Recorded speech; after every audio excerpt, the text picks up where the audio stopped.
The Dead Pair podcast is energized by KL Ammo, Gainbore US. Paul?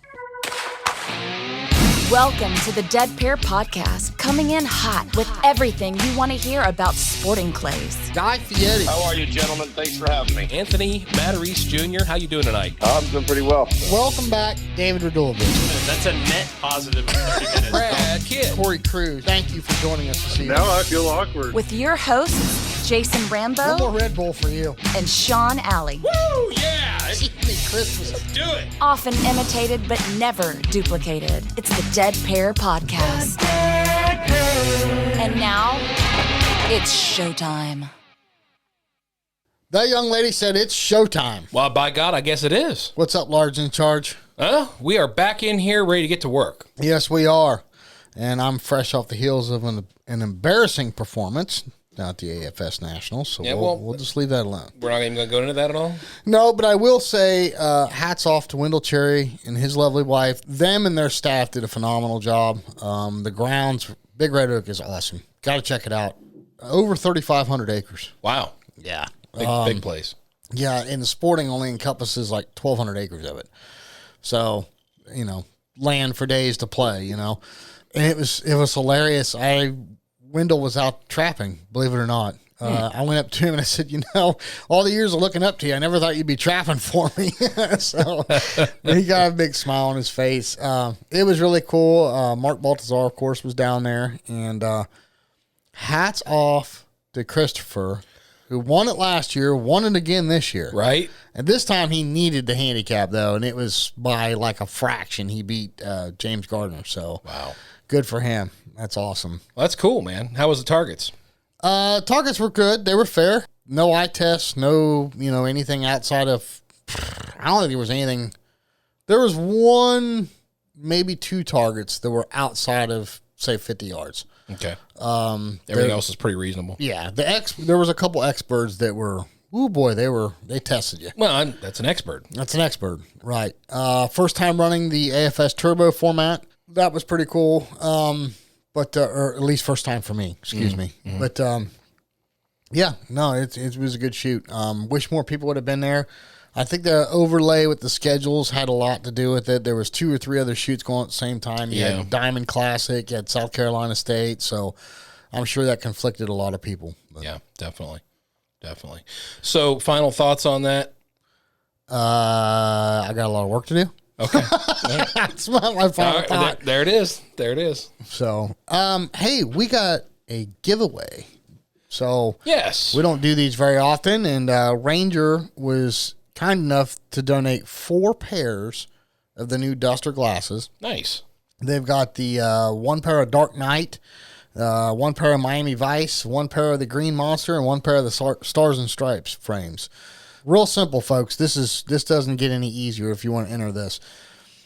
Number 1, you got to like or follow the Dead Pair on both Instagram or Facebook, or if you only have one or the other, that's fine. You have to follow Ranger. If you're on Facebook, it's under Ranger Performance Eyewear. If you're on Instagram, it's under RE_Ranger. Got to be following both of us. Now, here's the thing. Those glasses are meant for entry-level shooters. Mm-hmm. And we want to give it away to a new shooter, an entry-level shooter. Gotcha. So you have to be new to the NSCA. You have to be a new registered shooter within the last 12 months. Okay. And that's very easily verifiable. Yeah. You will get a bonus entry for leaving us a positive review on Apple Podcasts. Nice. So we are going to do the drawing December 1st, so that way everybody can have, the 4 winners can have their glasses before Christmas. So, sweet. Yeah, thank you very much to Ranger for donating those. That was awesome. Yeah, big hats off to those guys. Yeah, I think that's really cool. Sean, we do have a tourney talk to get to. Okay, you want me to lay that down? Yeah, hold on. You got to play the fancy music. Yeah, we got to come up with something different for that. That's just getting old. All right, Sean, tourney talk brought to you by Score Chaser. All right, we've only got one thing to announce, and that is the 2023 Ducks Unlimited Las Vegas Continental Shoot at Clark County Shooting Complex is now open, so get on there and get registered if that's one that you want to go to. I think you should buy me plane tickets. For Vegas? Yes, we need to go to Vegas. Okay. Because you and I wouldn't get in any trouble in Las Vegas. If we're both in Vegas, who posts our bail money? It won't be our wives. Well, then they might be mad if we go and we don't bring them along. So exactly. You see the vicious cycle that we could get into there. I think that's, as much as I love shooting, I think that's one that I better steer clear of. So hey, we are talking to Mr. Joe Scull'd tonight. Yes, and we're both familiar with shooting his targets. We've shot him. I've shot him both at the Gator Cup and the Jack Links, and you've shot at the Jack Links, and I think he does a very good job of setting targets. Absolutely, he does. He sure does. And he's been around the game for a little while. Mm-hmm.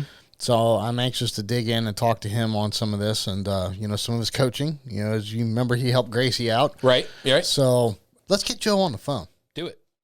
All right. Very excited to have Mr. Joe Scull'd on the phone with us. How are you, Joe? I'm doing good. How are you guys doing? We're doing good, Joe. Thank you for joining us on the show. We're excited to talk to you here. I appreciate you guys having me on. Well, Joe, for those that maybe don't know your history or don't know you that well, give us a little bit of your history. How did you get started in this crazy game? Well, back in late 80s, maybe 88, 89, this sport came around, and we found a little place on in Field and Stream that talked about it. So me and the guys that I hung out with, we went over there and we said, hell, we're going to try this. Okay. So we went over, tried it. It was a 50 bird course. It was hand traps with trappers that went around with you. And at the time, most of us, we just hunted. We were good at hunting, but hell, you went and shoot them clay targets in the beginning. You just didn't do well because you didn't understand, the difference in that versus hunting with birds. Because the bird, you're just used to seeing it and instinctively move to it and shoot it. Right. Now you take something, you throw it across, and you let us view it, which ends up making you analytical, first of all, because now you know where it's going. Now so you try to aim and stuff like that in the beginning, and it was a little tough, So it took a little while, and, just started working your scores up, and you learned that you just had to move and look at the bird, and, let your hands go where they needed to. So I did that for probably 4 or 5 years. Even longer than that. My boys were teenagers. They wanted to do it. So I had a landscape business, and we had in my shop, we put a couple loaders in there, and we just started loading shells every day at lunchtime. Weekend, we go, first thing we do is go to the gunning club and just shoot a couple rounds every single Sunday. And then it got better. And I fell in love with it so much. Then an opportunity to buy a place that was not doing good. It was just a 50 bird course, and there was partners and they didn't get along. So I bought the place in 1994 and just built it since then. Now you competed quite a bit back then too, right, Joe? Yeah. And so now you own Cedar Creek Sporting Clays. Correct. So you said that you were fortunate enough to grab that back in the 90s. Now, I understand that, you were a big help to Grace Callahan. Do you still do a lot of coaching now? I do some. I don't want to coach everybody. I just want people that really want to listen to what I'm explaining to them and put the effort into giving it a chance to work. A lot of these people that come to me, they'll say, well, I was with so-and-so last week, and I'm not sure if I like what they do. I said, well, he teaches the same thing I teach. You're just not giving it a chance. And these shooters are looking for this magic pill right away to make them good. Oh, yeah. And the only way to get good is put a lot of effort into it, a lot of practice, and have the desire to be good and go from there. But, I teach few people anymore. I just want people who really are dedicated to the sport. And Grace is one of the top ones that her heart is 1,000% into it. Oh, yeah, definitely. And she tries hard. I mean, we've been on the course, and there's times she would break down and cry over it, not doing good. She'd call me at night from a shoot, but she dedicated so much, and she's ended up being like my daughter. So we have that great relationship there, and I'll tell you, when she's on. When she lets her mind wander off, then she gets in trouble. Yeah. But other than that, she's a hell of a shot. Well, we all can sympathize with that, because me and Jason, when our mind wanders, we don't do so good either. Well, my problem is most of the time my mind is wandering. It's not most of the time I'm shooting right, and it's my mind's wandering. Exactly. It takes a lot to control yourself out there and just focus on what you're supposed to be doing. There's a lot of distractions around you. A lot of these shooters shoot for fun, and they shoot for the camaraderie to be with their friends, and they're talking while they're shooting in the squad, and that takes away from you concentrating and focusing on what you're supposed to do. Right. So if you end up with a couple top shooters or something, and you shoot with them, you'll see the difference in the atmosphere around them, and you'll see how serious they are. Yeah. And they got to be 100% focused the whole time. The whole time they're in that cage, they have to be focused. Yeah. It's okay to get out of the cage and relax a little bit, and then put yourself back into it, and put all your focus into that 2 minutes that you're in the cage. Yeah. That's a big thing. And I think that goes back to saying what you were saying about, you want only serious students if you're going to coach somebody, because I think, like you said, it may just be the generation or the time of the day or whatever, but, everybody is impatient. Everybody wants to get from A to B a lot faster than probably is realistic. So I understand exactly what you're saying there, where people just need to slow down, focus, take the time, and learn the game. And then also, if they're going to get coaching instruction from somebody, give them a chance. I mean, it's not like you're going to go there one or two times and then walk away as a national champion, right? I mean, that's not going to happen. Exactly. That's what they're looking for, though. Yeah. And then they all want to get in the master's class, but when they find out that they work their way into it, they find out they're not even competitive. Right. Right. Yeah. They're still on the B and A class shooter list. Right. But they've shot all these sub-gauge events. They've shot everything they could shoot, and they end up with enough punches that they end up in there, and they really don't really belong there yet. Yep, that's a whole different ball of wax, that's for sure. Well, you got 25 shooters in the country that are in that elite group, and that's what you have in this country. Yeah. Right. Well, are you still competing much, or are you going to think about getting back into competing at all? I was thinking about trying it a little bit. Again, I've had a lot of eye issues. I've had detached retinas, and I've had, cataracts and other things they've had to do to my eyes. I could see good. It's just that you don't get that hard focus I used to be able to have. But I think if I practice enough, I could get it back. And I'm on the edge of starting to do it again. I'm feeling like I'm getting to a point where I've been working so much, and maybe it's time I go back and have some fun. Be on the other side of the cage. So you still love the game then? Oh, I love the game. I love shooting. I love everything I do about it. I love the people out there. It's a great job. Gotcha. So, Joe, let's talk about your target setting. We've all joked around with the phrase of getting Scull'd. But you don't kill us with what I call big targets. You always seem to get us with transitioning targets. What makes you set targets like that? Is that going back towards your hunting days or back in the beginning when it was handset traps? What is it that makes you want to set targets like the way you do?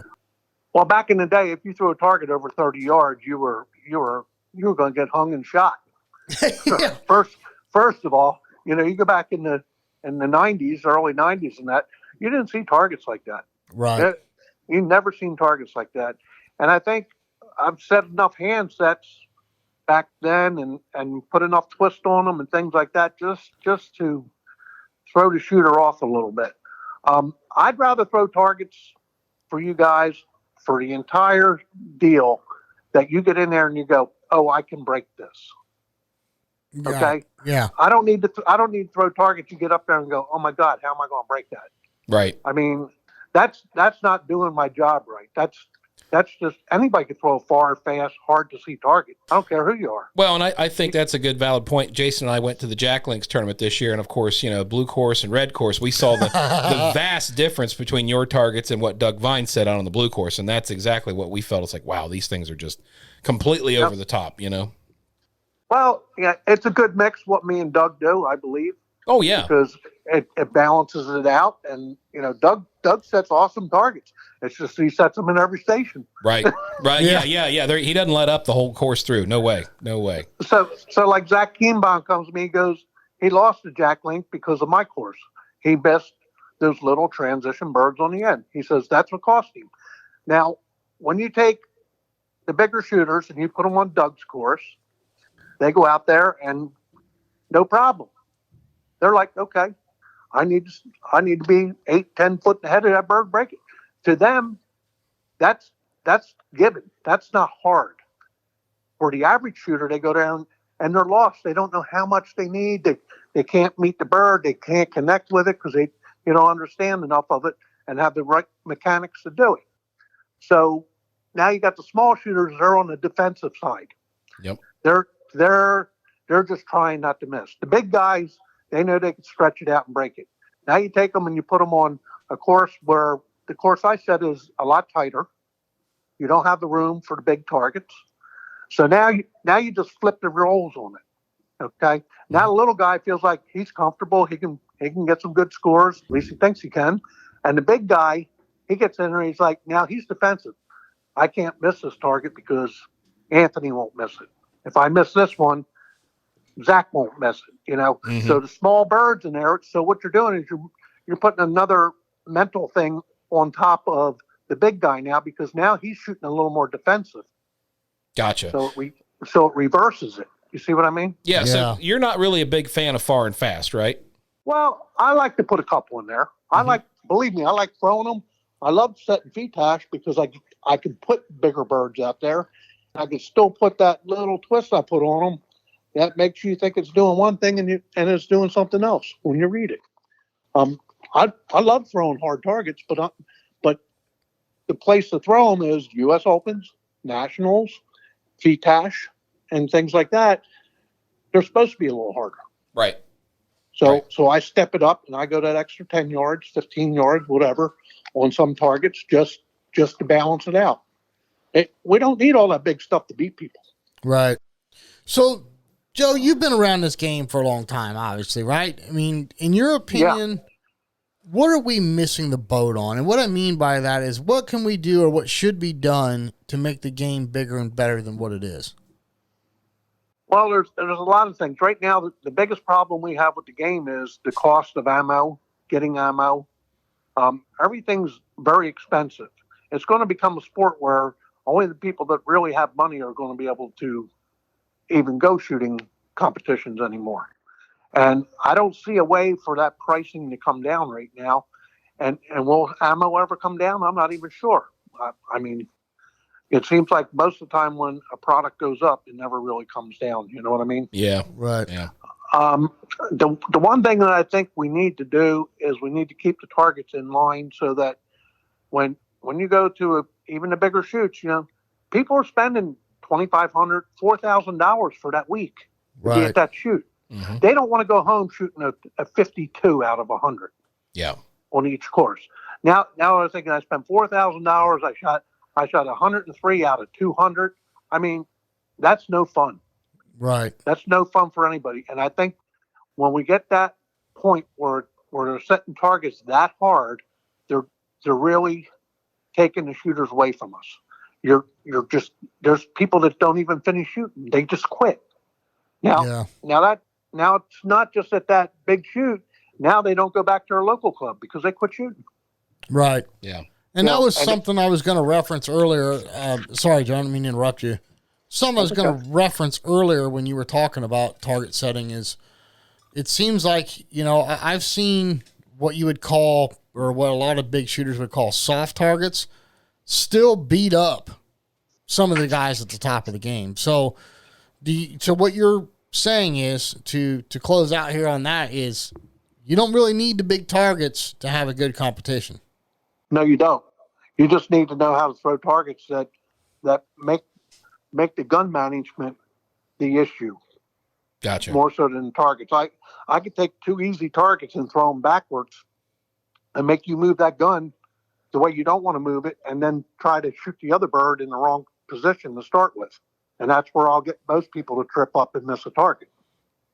Gotcha. So as a lot of target setting from a lot of guys that set targets like me, it's about gun management, gun control. How good are you with your gun? How smooth are you with your gun?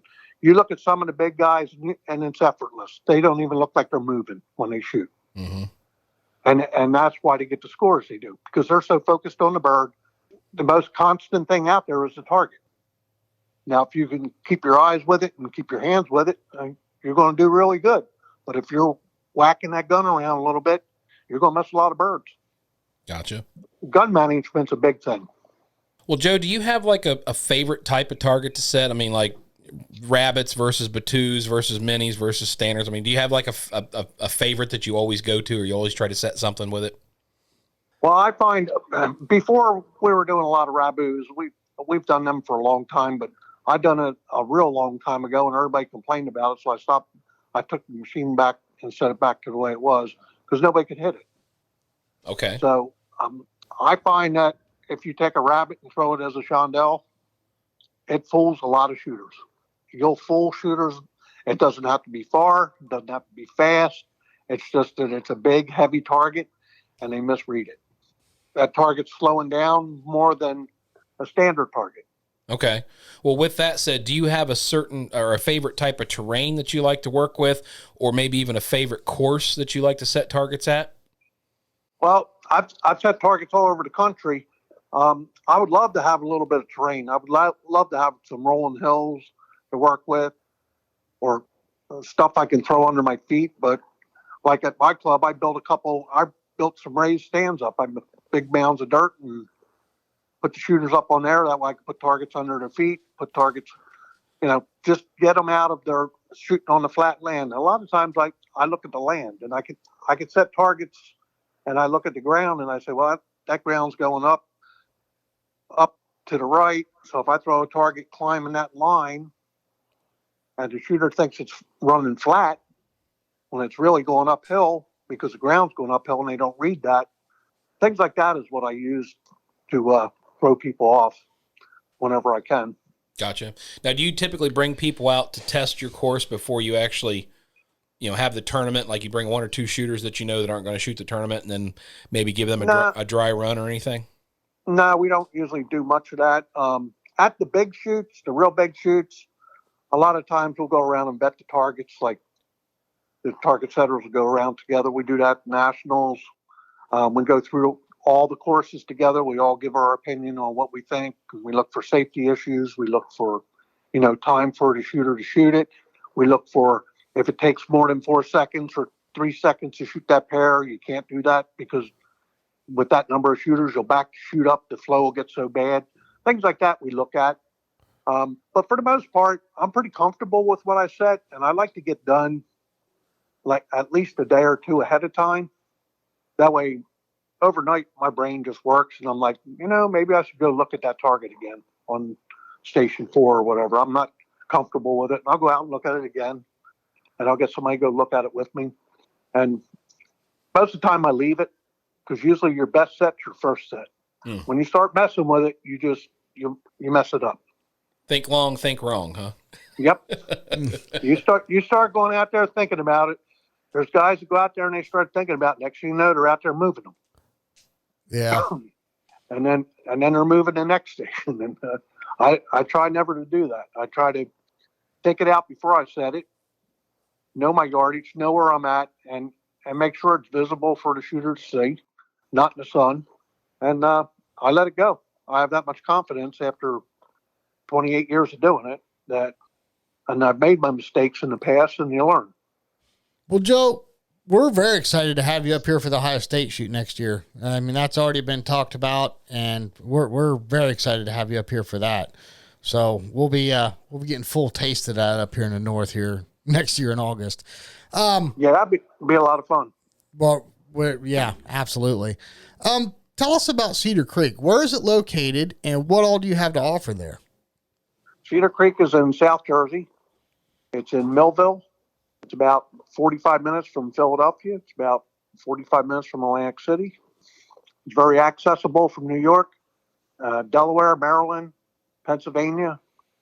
I get shooters. When I have a shoot, I draw shooters all the way from that whole circuit there. We just offer sporting clays. We have a novice course of 100 birds. And then I have my main course has 2 sets of cages on it where you can shoot the red cages, which are harder, or you can shoot the blue cages, which is different angles, and they're all set for, so basically you shoot 300 targets at the range. Oh, so kind of like having different golf tees in a golf course then. Yes.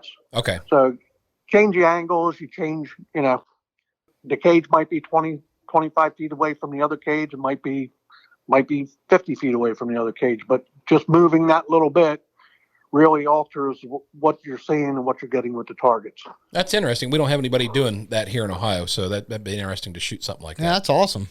Great idea. Yeah, so you can go out on that course and spend all day out there because you can flip it all around and shoot whatever you want. And we're a high volume club. We throw a lot of targets. Practice is big here. Most of the top shooters around this area come here and practice a lot because I have them harder targets set on that course. And then I have the novice course for the guys who just want to go out and break targets. So I try to please everybody that way. Well, I just spent last weekend with big old Hoss Hewitt down there in Georgia, and he just raves about your place. He loves your tournaments. How often do you have tournaments there at Cedar Creek? I do them. I do 9 months a year. I used to do them all year long, but December, January, February, it's gotten to where I don't feel like fighting the elements with ice and snow and all that. So we just bunch them up from that point on. We do them from March all the way into November. I do a 200 bird FETAS shoot in July. I've done that for 14 years. You can shoot Saturday and Sunday. You have 100 FETAS each day and 100 sporting each day. It fills up pretty quick. And that's one of my signature shoots that I built for myself. We also do 5 layouts on each one of them so we can accommodate another 12 people a day. Wow. Interesting. Very cool. Well, Joe, if our listeners want to get more information, where can they go to find out about Cedar Creek? They can go to my website, cedarcreeksportingclays.com. Everything's on there, our hours, our time, days we're open, our pricing. They can contact me or they can contact Grace to do lessons anytime they want. Nice. And, Very cool. We do a lot of corporate events. We have golf carts for rental. I'm going to take it you have ammo and rental guns and all that stuff too for the new guy? Yeah.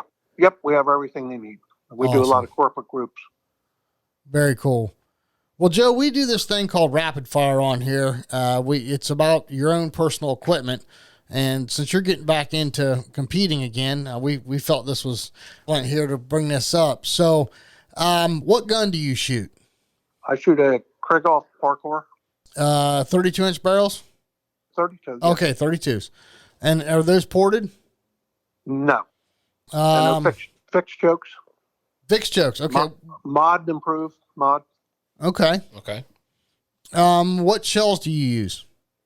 Whatever's available. Nobody sponsors me. Right. With anything, everything I do is on my own. And tell you the truth, there's not a whole lot difference. If you can get a shell that's the same speed, you can get the same results. It's just a matter of the address. So are you a 1 ounce guy or an ounce and 1/8? 1 ounce. 1 ounce. What speed do you like? Around 1250. Okay. Are you 7.5s or 8s guy? Most of the time 8s. I will carry 7.5 for something longer on edge or a distant rabbit or something like that. Gotcha. And so do you shoot with a vest or a shell bag? Shell bags. All right. And what kind of glasses do you wear?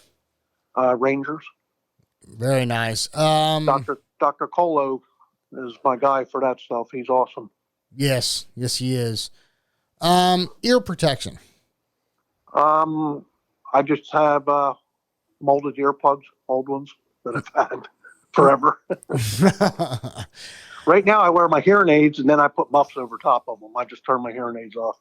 There you go. And then we asked this silly question, what's in your bag? So in other words, we're looking for, that lucky rabbit's foot or maybe something odd that you carry in your bag that people wouldn't think of. Like, for example, myself, I carry a rosin bag when my hands get sweaty or whatever. You carry anything odd like that, Joe? No, I'm just a redneck guy. I just go out and shoot. I just go out and shoot. I just do it for fun. That's cool. That's very cool. Well, Joe, before I let you off here, you don't have to really come up with a dedicated answer, but is there one target set or presentation that you've done in your lifetime you think it's like, man, this was just really the coolest thing ever? Can you explain that for us? One I did at Forest City at their state shoot, I think 4 years ago. They put me up on this. I don't know if you ever been there or not, but they got these big lakes there. They put me up on this elevated stand. I mean, it's probably 25, 30 feet off the water, I guess. Okay. Well, I threw a target from the land from right to left, and it was like 20 feet out in front of you. That's all, but straight down, right on top of the water, and it went across from right to left. And just as you shot it, over on the other side, on the left side, I had a target tucked up in these bushes on the land that came out, quartered out, and went away from you. It was so cool to watch that. You know, that come across. You shoot, just as you shoot, this other bird just appears, comes out of the trees, and out across the water. People like that a lot. Huh. Yeah, it was a pretty cool pair. Well, with your experience and the time in the game, I'm sure you can come up with all kinds of cool scenarios. So we can't wait to see what happens for next year's Ohio State shoot. Yeah, I'm looking forward to that. It's going to be a good one. I did it about 4 years ago. I did it for 2 years in Ohio, and I was asked to come back. So I'm looking forward to doing it. I guess I'll see you guys at the Nationals, right? Yes, sir. I'll be there for sure. And cool. You set what courses do you set there? I'll be setting one of the mains. I'm not sure what color yet, and whatever else they ask me to set. Okay. And then you'll be down at Jack Links again, I'm assuming. Yeah, I'll be setting Jack Link. I'll be setting Florida Challenge. I'm setting Florida State Shoot. Nice. I'll help Anthony with the region. I'll set targets there at M&M. They keep you busy, don't you? Yeah, that's fun. And I got a couple others, like off the top of my head, I can't think of. I got a set. But I enjoy what I do, and I appreciate you guys having me. Oh, absolutely. It was our pleasure. Yeah, definitely our pleasure. And thanks for coming on the show to share all this with our listeners. Yeah, thanks for having me. All right, Joe. Well, we'll see you soon down there at San Antonio. Okay, you guys take care. All right, thanks. Have a good night. Joe. Yep. Bye. Bye-bye. Well, Sean, another legend on the show. Yeah, definitely. And it's interesting to have a viewpoint of a target setter for a change. You know what Yes, I mean? Absolutely. Hey, we got a couple of really cool segments to get to. Just so everybody knows, probably not going to be any segments next year. What do you think, Sean? Yeah, doubtful. It's just it's been a lot of work. I guess it's nothing else. Herding cats. Once we can go to herding cats. So yeah, going to do something a little different next year once we get it figured out. Yeah, we're twisting things around a little bit. You got to stay on the front edge, right? So, all right, listen, enjoy these while you can. We'll be right back in just a minute. Okay, joining us on the phone for this Rhino segment is Sam Walderop. Sam, how you doing this morning? Doing all right. I got Jason sitting across the board from me here. Hey, Sam. I hate to bug you so early in the morning. Sam, for people that don't know, tell us a little bit about you and how you got started in sporting clays. I'm Sam, 17, live in San Antonio. Started shooting registered targets when I was 12 or 13, and kind of kept going ever since. What class are you currently competing in, Sam? AA. Gotcha. So, I take it, so you're 17, so you're still an SCTP then, right? Or no? Yes, sir. Are you? Okay, cool. Obviously, sporting clays is your favorite discipline of the three that you shoot? Yeah, pretty much. There's not much better. That's the right answer right there, Sam. I love it. Well, like Sean said, this is a Rhino choke segment, so tell us how Rhino came to be. How did you find you some Rhino chokes? So I started shooting with 4-H when I was 10, and there was a kid, he's I think 3 or 4 years older than me, and he was shooting them, and I was like, and he praised them, man, he loved them. So I went up, bought me a set, and it was when Joe was still there, and bought 2 Skeet 2s, and those were pretty much welded into the gun because those never left. And then just kept going from there, get a different gun and get a few more chokes. And lately I got my Zoli, and that's all. I got 2 17s in there all the time, and they get stuck. So do you run the Elite Series chokes or the Gen 1s, the Gen 2? Sir. You run the Elites? Yes, sir. Okay. And you said 17, so that's your go-to constriction then, huh? Yeah, they're perfect. You can hit anything with those. Yeah, that's what Sean and I run a lot of. So do you have any other work done by Rhino? Is your barrels ported or anything? Or I had a gray coil put on by them.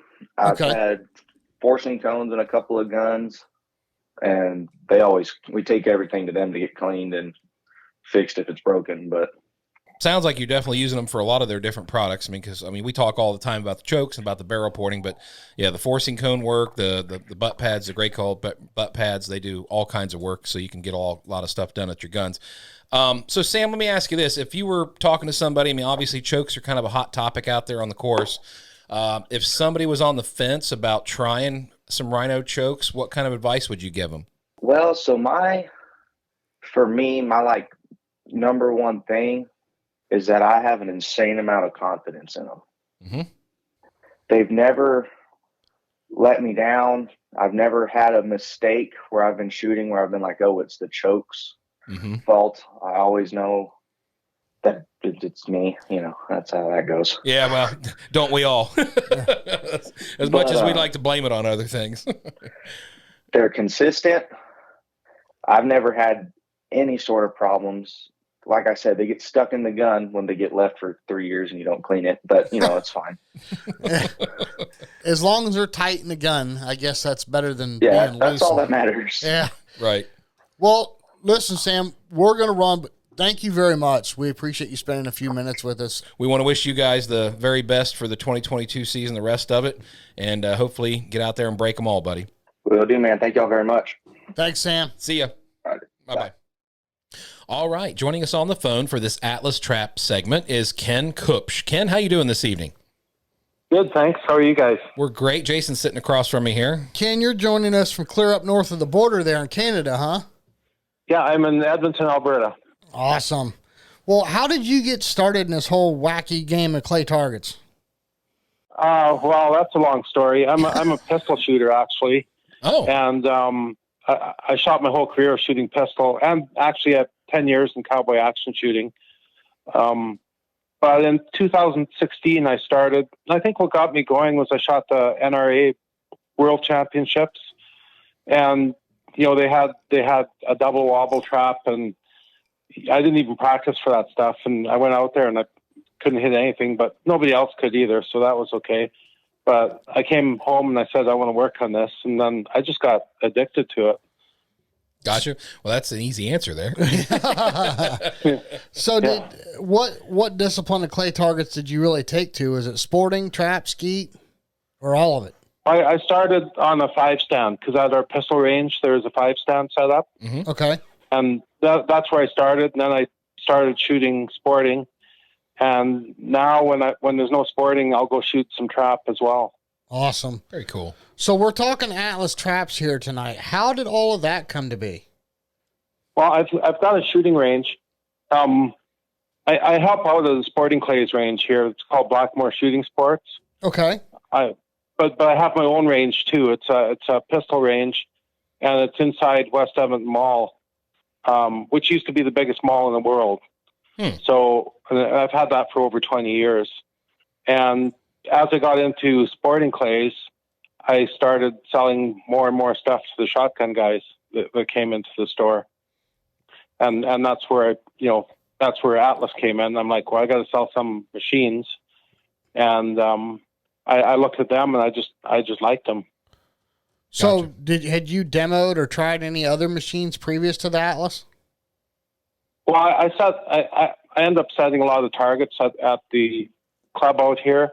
Uh-huh. So yeah, I've used other machines too, and there's lots of other good machines out there. Right. But there's just so much I like about the Atlas that I'm pretty much exclusively with them.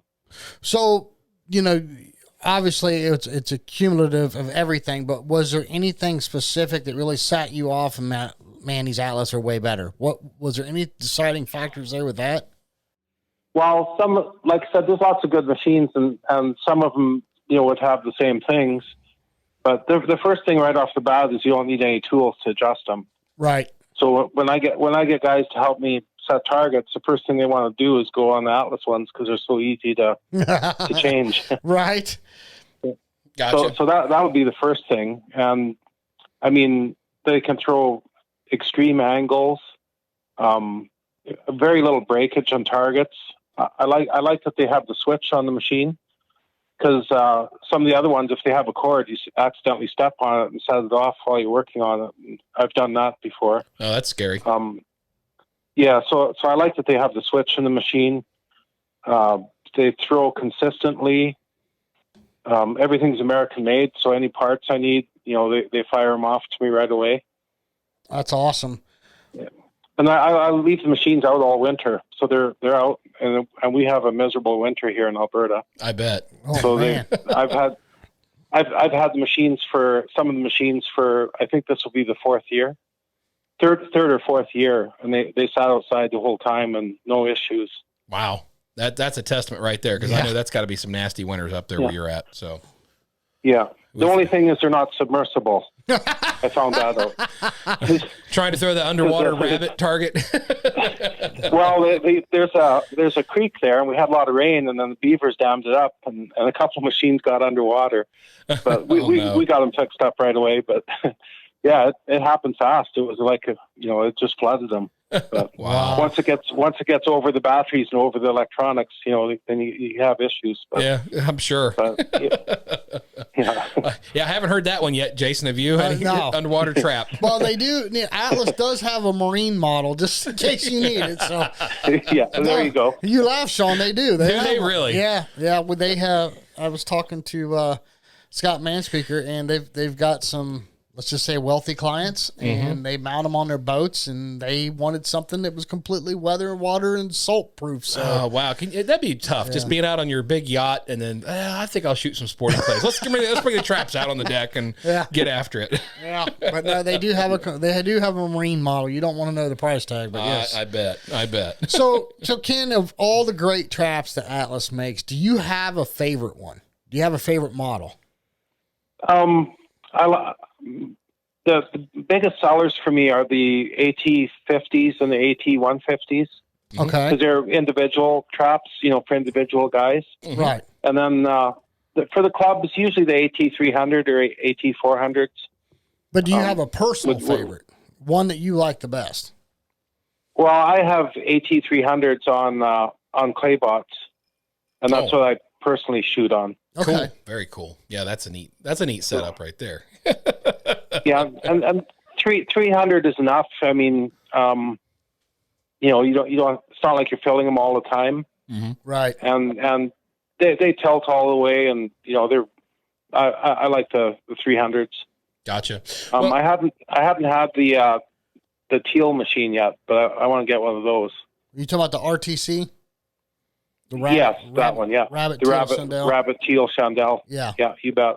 Yeah, mine just literally, no lie, no exaggeration, mine just literally showed up today, right here at Pro Science Studios. Yeah, it's down there. Oh, nice. It's down there in the bag. Yep. So I get to. I mean, I've installed a lot of them and got to play with them that way. But now I get one for my own 5-stand. So There you go. Well, Ken, what about? Are you using the long range electronics? Yes, I'm using all long range on it. And do you use the T8 or do you use the MT4300 for your 5-stand? Which one you guys use? The 4300s. Okay. On the course that I shoot at, it's all on the stations. It's the other ones, but on the 5-stand and field sporting, all that kind of stuff, it's the 4300s that we use. Gotcha. And we have voice control on them, so I mean they're perfect. Yeah, that's great for personal shooting, isn't it? Oh, it's amazing.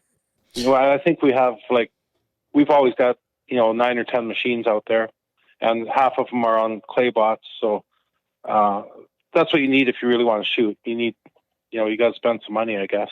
Yeah. But yeah. makes your life a little bit easier anyways, have them drive those things around. Change targets like at a moment's notice. Right.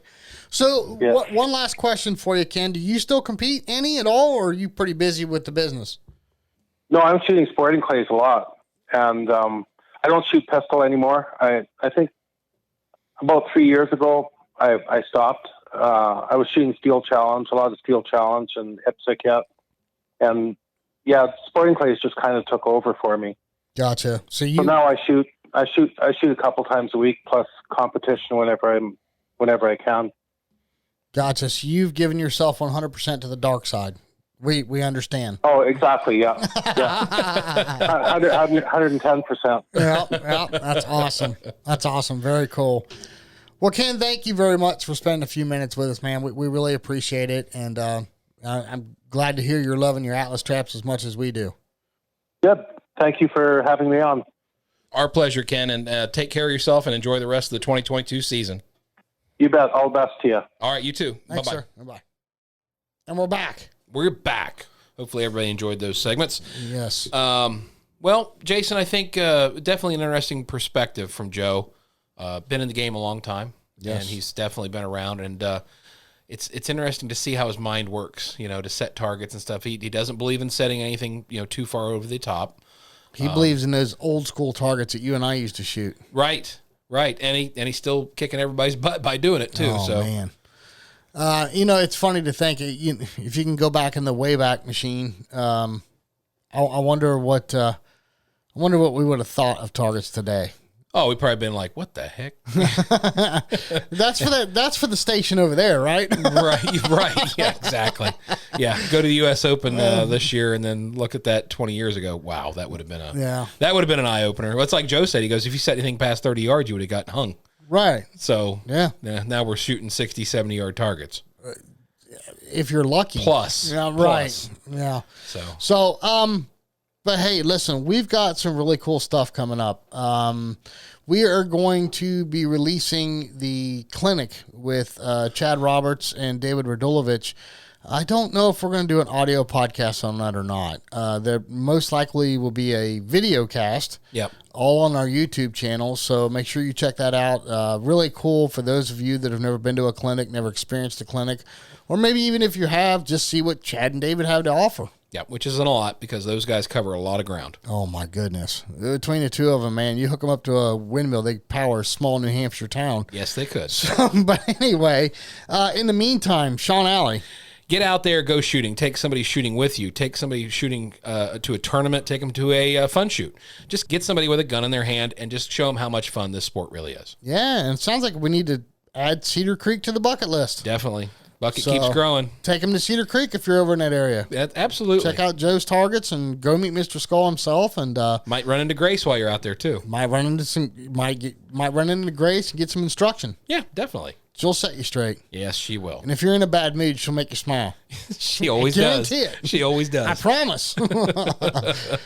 All right, everyone. Until next week, Mr. Alley. Can't wait to see you all back here on the Dead Pair Podcast.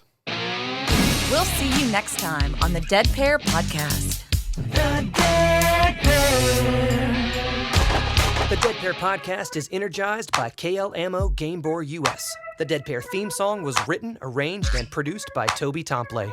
Special thanks to the following sponsors: Bear Pelt, Negrini, Rhino, Otopro, Dawn Grant, Atlas Trap Company, RE Ranger, Woolly Shooting, Folded Wing Apparel Company, and White Flyer Targets.